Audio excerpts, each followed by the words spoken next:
논문은 인스트럭션 튜닝이라는 그 컨텍스트 러닝과 그 reinforcement learning from human feedback 사이에 제시된 다운스트림 태스크에 대한 방식을 제시한 논문입니다.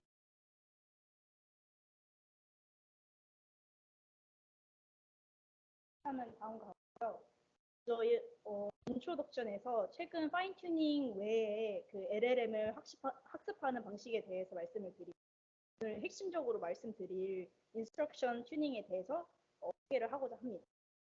그리고 인스트럭션 튜닝의 학습 방법을 말씀을 드리고 그에 따른 결과와 추가적인 분석을 제시한 후에 그 이후의 발전 과정이 어떻게 되었는지 쭉 영까지 말씀드립니다. LLM이 이제 다운스트림 태스크를 학습하는 방식은 크게 4가지가 있는데요. 흔히 잘 아시는 이 파인 튜닝은 이제 LLM이 상대적으로 작을 때까지는 문제가 없습니다. 하지만 이렇게 아래 그림과 같이 LLM이 점점 발전하고 커짐에 따라서 이제 파인 튜닝 방식으로는 전체 데이터셋에 대해서 모델 전체를 업데이트를 하려면은 많은 시간과 비용. 그래서 이제 등장하게 된 게 러닝이죠. 이게 이제 사전 훈련된 모델이 점점 커짐에 따라서 전체 모델을 업데이트하지 않고 다운스트림 태스크에 대해서 잘 학습할 수 있는 방식이 되어서 등장을 하게 되었습니다. 인컨텍스트 러닝은 파인 튜닝이랑 달리 웨이트를 업데이트하지 않고 모델 학습 과정이죠. 그 대신에 인퍼런스 단계에서 이제 질문을 잘 해보자는 그래서 컨텍스트를 주는 방식을 사용을 해요. 질문을 할 때 예시를 몇 개를 주느냐에 따라서 이게 제로샷인지 아니면 뭐 투샷인지 본격적으로 인컨텍스트 러닝이 제시가 된 게 이제 GPT-3 논문에서였습니다. GPT-3은 위 그림과 같이 풀고자 하는 문제를 제시하기 이전에 여러 이제 예시들을 제시하면서 문제의 태스크를 특정을 합니다. 그래서 이렇게 이제 인컨텍스트 러닝을 발견을 함으로써 이제 에 대한 중요가 되었습니다. 하지만 이제 식에도 한계점이 존재하는데요. 바로 이제 여러 스텝을 거쳐야 풀 수 있는 문제들과 같이 프롬프트만으로는 배울 수 없는 어려운 문제들이 때문입니다. 그래서 이제 위에 예시를 보게 된다면은 문제의 답을 단답형으로 구성한 기존의 프롬프트는 같이 오답을 되었습니다. 그래서 이러한 한계점을 해결하기 위해서 지난 시간에 은님이 설명하신 체인 오브 서치 프롬프트 방식, 체인 오브 서치 프롬프트 방식대로 예시의 우측처럼 문제를 풀이하는 과정을 예제로 넣었더니 정답으로 기결되었습니다. 이렇게 모델 아래 연과 같이 모델의 크기가 클 때 체인 오브 서치를 적용하면은 지도학습의 성능을 따라가는 양상을 여기서 한 발자국 더 나아간 방식이 제로샷 체인 오브 서치 프롬프트예요. 투 스테이지 프롬프팅을 통해서 LLM이 이제 정답을 도출하기까지 문제를 추론하고 최종 정답을 내는 것이 바로 이 제로샷 체인 오브 서치 프롬프팅. 해당 실험을 통해서 제로샷 성능이 제로샷 체인 오브 서치 프롬프팅 방식이 이제 더 성능이 높았다, 82%의 어플러시까지 보였다라는 것을 확인을 했습니다. 이렇게까지가 이제 인컨텍스트 러닝인데, 인컨텍스트 러닝은 파인 튜닝 없이 성능을 향상시킬 수 있다는 장점이 있지만 아래 예시처럼 잘 착륙에 대해서 설명해달라는 프롬프트인데 GPT-3이 이제 제대로 대답을 못하는 것 같이 사용자가 원하는 맥락을 잘 파악하지 못하거나 복잡한 태스크에 대해서는 그라디언트 업데이트가 필요할 수 있는 등 여러 한계점. 그래서 이제 그 모델이 사용자의 지시를 인스트럭션을 좀 더 잘 따르게 하기 위해서 위에 파인 튜닝과 이제 러닝을 잘 결합한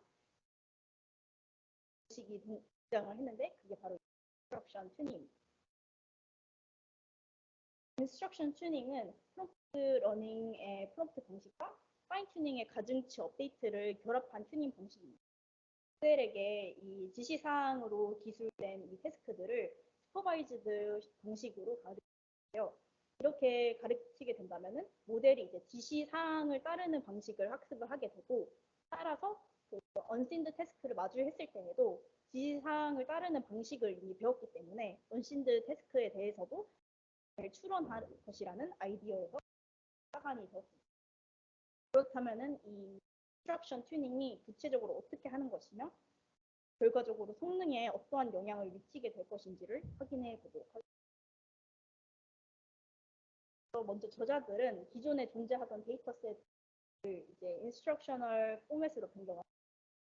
피규어를 보게 되면은 데이터셋들이 태스크들끼리 이렇게 묶여져 있는 것을 확인할 수 있는데요. 연구에서는 이렇게 태스크별로 데이터셋을 묶어서 하나의 클러스터라고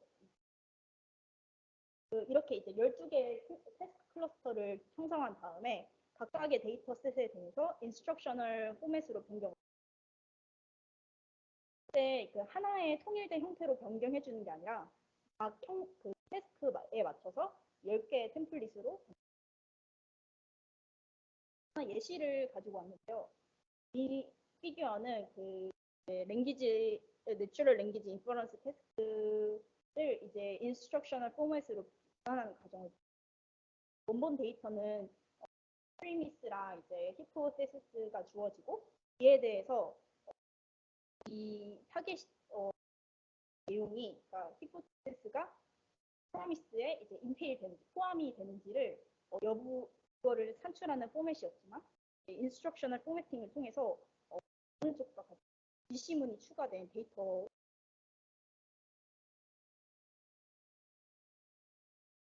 여자들은 모델이 트레이닝에서 다루지 않은 태스크에 대해서 잘 수행을 하는지 확인을 해보고 이를 알아보기 위해서 본 연구에서는 또한 태스크에 대해서 이제 이벨리에이션을 진행할 때 인스트럭셔널 튜닝에서 사용하지 않은 태스크들만을 사용해가지고 이벨리에이션을 예를 들어서 뭐 저희가 뭐 서머라이제이션 태스크에 대해서 이벨리에이션을 진행하려고 하면은 인스트럭션 튜닝의 때에는 이제 서머라이제이션 태스크를 포함하지 않은 채로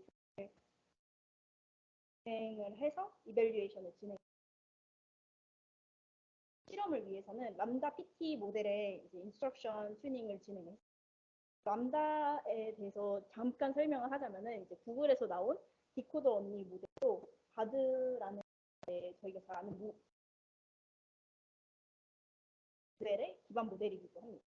이러한 그 람다의 그 인스트럭션 튜닝을 진행했을 때 이제 이벨리에이션 할 그 태스크 제외하고 모든 데이터셋을 섞은 다음에 각각의 데이터셋에서 랜덤하게 샘플링을 해서 튜닝을 진행을 하게 됩니다. 모델은 태스크에 따라서 이제 여러 클래스 또는 제너레이션을 해서 프리 텍스트를 출력을 해야 하는데 이제 이 모델은 디코더 언니 모델이기 때문에 자동으로 이제 프리 텍스트의 출력을 생성하게 됩니다. 제너레이션 태스크를 위한 변화는 필요하지 않습니다. 따라서 이 플란에서는 클래시피케이션 태스크를 수행하기 위해서 인스트럭션 포맷에 이제 옵션이라는 서피스를 추가하게 됩니다. 이렇게 프로미스랑 히포테시스가 인테일 되었는지 아닌지에 대해서 클래시피케이션 하는 이 태스크에서는 yes 이런 식으로 선택지를 주는 것처럼 옵션스라는 토큰을 합의를 하고 이후에 이제 이 입력을 주면 모델이 어떤 답변을 잘 생성해야 되는지 알려주게 됩니다. 인스트럭션 튜닝을 적용했을 때 구문에서는 플란과 GPT, 그다음에 람다 그다음에 글램의 제로샷 성능을 결과적으로 플란은 B의 태스크에서 이제 같은 크기의 람다 모델을 이제 했고 모델이 GPT-3과 비교를 했을 때 한 개의 데이터셋을 제외한 모든 데이터 해서 능가하는 것을 종합적으로 이제 여자들은 인스트럭션 튜닝을 통해서 매우 효과적으로 성능을 올릴 수 했는데요. 하지만 이제 QA나 NLI나 그런 자연스럽게 인스트럭션으로 변환되는 것들에 대해서는 효과적인 성능 향상을 보였던 거와 커먼 센스 리스닝이나 상호 참조 해결이라는 태스크에 대해서는 이제 불완전한 문장을 완성하는 이기 때문에 이런 태스크에 대해서는 효과적인 성능 향상이 이루어지지. 여자들은 성능 측정 실험 외에도 혼란 모델 그 내부적인 요소들에 대해서도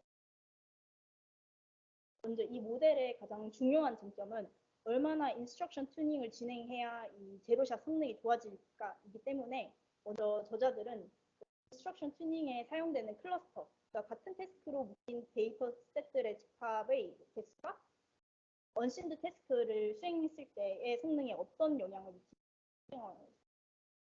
그래서 이를 위해서 그 인스트럭션 튜닝에 사용되는 클러스터의 수를 점진적으로 늘려가면서 언신드 태스크의 성능을 측정을 했을 때 인스트럭션 튜닝에 사용되는 그 클러스터가 많아질수록 언신드 태스크에 대한 성능이 증가하는 것을 확인할 수 있습니다.